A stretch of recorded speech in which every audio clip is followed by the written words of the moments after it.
कहानी चार दोस्तों की है। यह कहानी उन चार दोस्तों की है जिसके साथ कुछ ऐसी घटना घटी कि जिसे उनका पूरा जीवन ही बदल गया।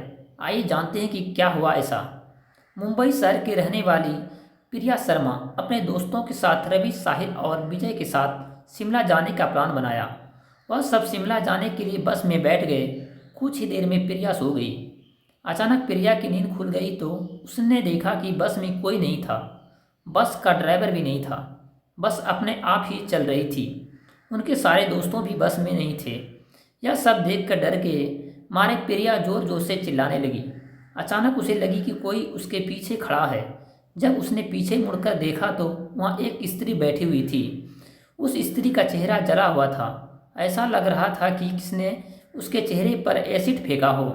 ऐसा भयंकर चेहरा देखकर प्रिया ने चिल्लाना शुरू कर दिया, बचाओ बचाओ। और अचानक प्रिया की नींद उड़ गई। वह एक कदम डरी हुई थी, पसीने से भरी भीग गई थी। पास में बैठे हुए विजय ने पानी का बोतल दी और बोला, शायद तुम्हें कोई सपना देखा होगा। थोड़ी ही देर में सब शिमला पहुंच गए और एक होटल में रात बिताने के लिए गए। दूसरे दिन वह सब साथ में मिलकर होटल के साथ वाले पहाड़ पे घूमने जाने का निश्चय किया। करीबन आधे घंटे में सब पहाड़ की सबसे ऊंची शिखर पर पहुंच गए। वह नीचे देखने के छल्लाने पड़े पौधे के काफ़ी सुंदर दिख रही थी। अचानक साहिल चौंक गया और बोला, नीचे देखो, कोई खड़ा है।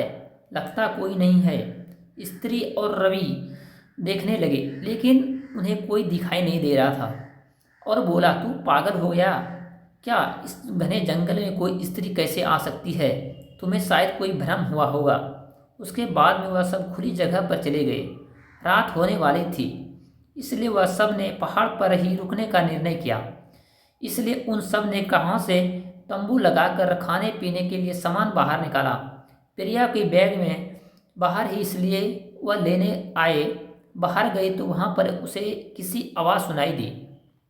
प्रिया उस आवाज़ की ओर अपनी नज़र घुमाती तो उन्हें सामने से कोई 3 आदमी आते दिखाई दे रहे थे। उनके हाथ में धारदार हथियार देखकर प्रिया डर जाती है और दौड़ के तंबू के अंदर आ जाती है। उसने अपने दोस्तों से भी यह बात की लेकिन कोई उसकी बातों पर विश्वास नहीं कर रहे थे। प्रिया चिल्लाकर बोली, आप सब पागल हो गए हो क्या? कोई भी मेरी बातों पर भरोसा नहीं कर रहे हो? चलिए मेरे साथ, बाहर में आपको बताती हूँ। वह सभी बाहर के सिरखे टोच पे नीचे देखने लगते हैं। उतने में ही सभी को लगता है कि कोई 3 लोग उनकी ओर बढ़ रहे हैं। यह सब देखकर वह सभी डर जाते हैं और तुरंत ही अपना सामान समेटने लगते हैं और बड़े से बड़े पत्थर के पीछे जाकर छुप जाते हैं। थोड़ी ही देर में सब ऊपर आ जाते हैं।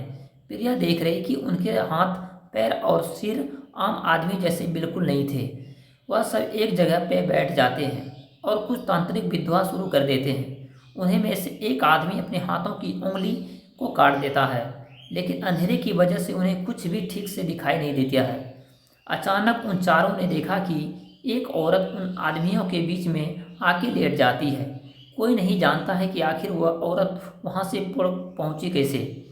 प्रिया ने कहा, मुझे कुछ समझ नहीं आ रहा है। आखिर यह सब हो क्या रहा है? मुझे बहुत ही डर लग रहा था। एक के बाद एक तीनों उसे औरत के सूंघने लगे। वहीं पर अचानक उस औरतों ने अपनी उंगली उठाई और हमारी तरफ इशारा करने लगी। अब हम सब डर गए। वह तीनों उस औरतों को छोड़कर हमारी ओर बढ़ने लगे। हम सब पहाड़ी से नीचे होटल की ओर दौड़ने लगे। हमारी आवाज़ सुनकर वह तीनों हमारी ओर दौड़ने लगे। प्रिया और साहिल सबसे आगे थे। विजय और रवि उनके पीछे दौड़ रहे थे। प्रिया और साहिल होटल तक पहुंच गए लेकिन रवि और विजय को कोई पता नहीं चल रहा था। हमने होटल वाले से उनके बारे में सभी बातें बता दी। लोगों ने कहा कि उस पहाड़ पर कोई नहीं आता है। वह पहाड़ पर समृद्ध है। जो भी वहाँ जाता है वहाँ कभी वापस नहीं आता है। आपकी किस्मत अच्छी थी कि आप सभी जिंदा हैं, लेकिन हमारे दोस्त रवि और विजय अभी वापस नहीं लौटा है आए हैं। हमने उन्हें ढूंढने का बहुत कोशिश की, पुलिस कंप्लेन करवाई, लेकिन कोई फर्क नहीं पड़ा। इसलिए दोस्त, जहाँ भी जाया करे अपने ध्यान रखिए और कहीं भी भूत बैताल मिले तो अच्छी तरह से अपनी जान लीजिए। उस पहाड़ के बारे में तभी जाइए देखिए कितना डरवानी कहानी थी, बहुत अच्छी सुंदर कहानी है।